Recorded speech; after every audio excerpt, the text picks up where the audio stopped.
चाहत अपने कॉलेज की गेट के बाहर खड़ी थी और मिहिर रोड के उस पार अपनी गाड़ी के सामने उसका इंतजार कर रहा था। चाहत और मिहिर सारा जहान भूल के बस एक दूसरे की आंखों में खोए हुए थे। जैसे ही चाहत ने देखा कि रास्ते पर अब गाड़ियां नहीं आ रही, वो रोड के उस पार गई और मिहिर के सामने जाकर खड़ी हो गई। दोनों करीब से एक दूसरे को देखने लगे और फिर बिना कुछ कहे और बिना कुछ सुने एक दूसरे को गले लगा लिया।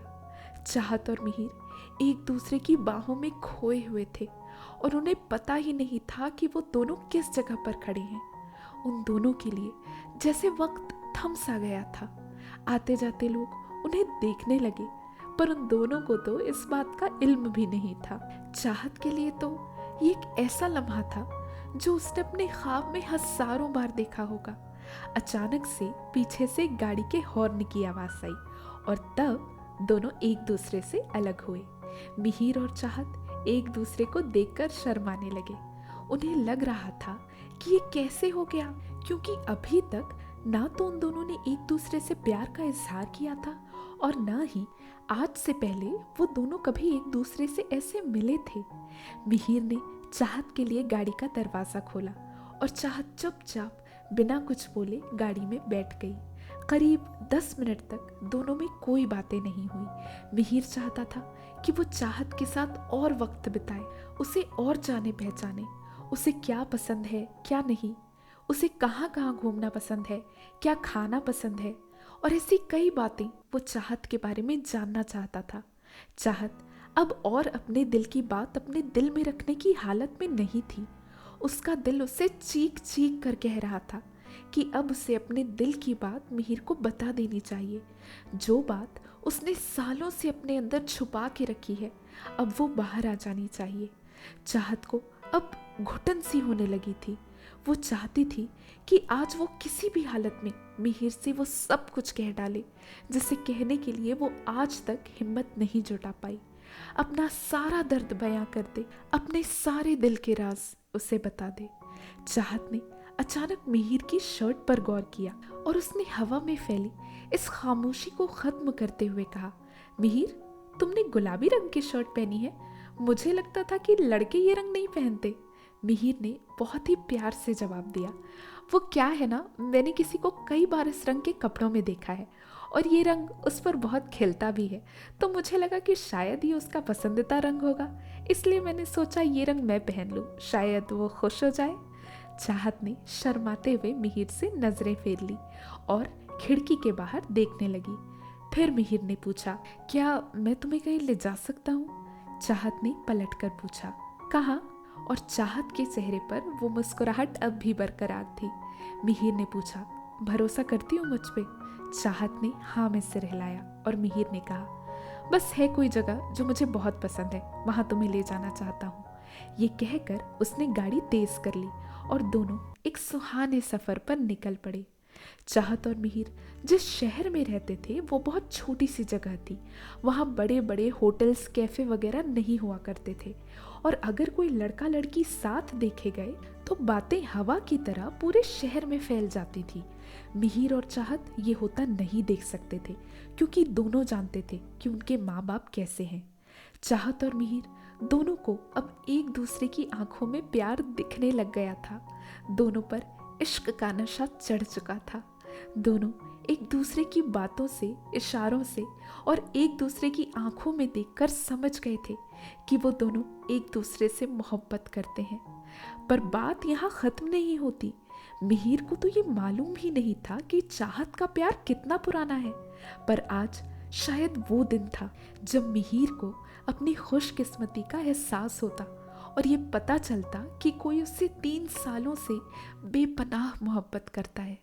कुछ देर चलने के बाद मिहिर ने एक जगह पर गाड़ी रोकी और चाहत दरवाजा खोलकर जैसे ही बाहर निकली, उसकी आंखों में चमक आ गई। इतनी खूबसूरत जगह, जैसे कोई जन्नत का नजारा हो। वो शहर वैसे ही पेड़ पौधों से भरा हुआ था, पर इस जगह की बात ही कुछ अलग थी। चारों तरफ हरियाली और सामने एक खूबसूरत सा तालाब। शाम का वक्त था और आसमान पे गुलाबी बादल छाए हुए थे, जो पूरी शाम को गुलाबी बना रहे थे। सामने तालाब के ऊपर से खूबसूरत सफ़ेद परिंदे उड़ते हुए जा रहे थे। ठंडी ठंडी हवा चल रही थी और चाहत उस हवा को अपने जिस्म में महसूस कर पा रही थी। चाहत ने मिहिर की तरफ देखा और उससे पूछा, मैं यहाँ 2 साल से रह रही हूँ और मुझे कभी इस जगह के बारे में पता नहीं चला। तुमको आए हुए कुछ महीने नहीं हुए तो तुम्हें इस जगह के बारे में किसने बताया? मिहिर ने जवाब दिया, तुम घर से ज़्यादा निकलती कहाँ हो? मैं तो अपने दोस्तों के साथ घूमने आता रहता हूँ, तो मुझे इन सब जगहों के बारे में पता चल जाता है। चाहत तालाब के पास जाकर पानी से खेलने लगी। उसके अंदर की खुशी उसके चेहरे पर झलक रही थी। मिहिर की नज़र बस चाहत पर रुकी हुई थी। चाहत को इतना खुश देखकर वो भी मन ही मन मुस्कुरा रहा था। चाहत जब मिहिर की तरफ देखती, मिहिर उसे ही देख रहा होता था। अब चाहत जरा शर्माने लगी। चाहत को पता था कि भले ही ये लम्हा उसे अपनी तरफ खींच रहा हो, पर उसे घर जल्दी जाना होगा, नहीं तो पता नहीं उसके घर वाले क्या क्या सोचने लगेंगे। उसने मिहिर से पूछा, मिहिर जरा बताना टाइम कितना हो रहा है? मिहिर ने अपनी घड़ी से देखकर चाहत को टाइम बताया और फिर उससे पूछा, क्यों, तुम्हारे पास घड़ी नहीं है क्या? मिहिर चाहत से कुछ दूर पर खड़ा था। चाहत मिहिर के पास आने लगी चलते चलते और साथ में उसे अपनी घड़ी का किस्सा बताने लगी कि कैसे स्कूल में एक बार उसकी घड़ी खो गई थी और उसके बाद वो कभी दोबारा घड़ी खरीद ही नहीं पाई। मिहिर को ये किस्सा बताते बताते चाहत मिहिर के करीब पहुंच चुकी थी। मिहिर ने अचानक चाहत का हाथ पकड़ा और चाहत के शरीर में एक बिजली सी दौड़ गई।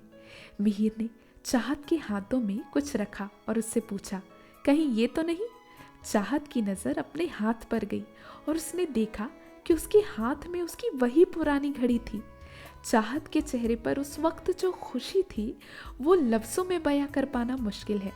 उसने मिहिर की तरफ बहुत ही प्यार भरी नज़रों से देखा और वो उससे इस घड़ी के बारे में पूछना चाहती थी, पर खुशी इतनी कि उसके मुंह से कब, कैसे, कहाँ, क्यों, इन लफ्ज़ों के सिवा और कुछ निकल ही नहीं पा रहा था। इससे पहले कि चाहत कुछ और कहती, मिहिर ने चाहत के मुंह पर अपना हाथ रख दिया और कमर से पकड़कर उसे अपनी तरफ खींचा। अब वो दोनों बहुत करीब थे, इतने करीब कि चाहत मिहिर की सांसों को महसूस कर पा रही थी। मिहिर ने धीमी आवाज़ में कहा, याद है जिस दिन स्कूल में तुम्हारी तबीयत खराब हो गई थी और तुम बहुत रो रही थी? तुम अपना चेहरा धोने आई थी और वहाँ मैं तुम्हें मिला था। तुम वहाँ अपनी घड़ी छोड़कर चली गई थी। मैंने उठा ली और सोचा तुम्हें बाद में दे दूंगा, पर कभी दे नहीं पाया। आज मुझे इस बात की खुशी है कि तुम्हारी ये घड़ी इतने दिन मेरे पास रही। पता नहीं क्यों, पर ये घड़ी मैंने अपने पास संभाल कर रखी थी। शायद ऊपर वाला तब मुझे यही बताना चाह रहा था कि आगे चल के मैं तुमसे मिलने वाला हूँ। चाहत ने मिहिर का हाथ अपने मुंह से हटाया और फिर कहा, मिहिर, उस दिन मैं तबीयत की वजह से नहीं रो रही थी। मैं आज तुम्हें कुछ बताना चाहती हूँ। तो दोस्तों, आपको क्या लगता है, क्या चाहत अब मिहिर से अपने प्यार का इजहार कर देगी? कमेंट बॉक्स में लिख के अपने अपने थॉट्स ज़रूर बताइएगा। अगर आपको आगे का चैप्टर चाहिए तो भी कमेंट बॉक्स में लिखकर ज़रूर बताइएगा। अगर कहानी इंटरेस्टिंग लग रही है तो इसे लाइक करें, शेयर करें और आगे के चैप्टर्स पाने के लिए हमारे चैनल को सब्सक्राइब भी करें। Thank you.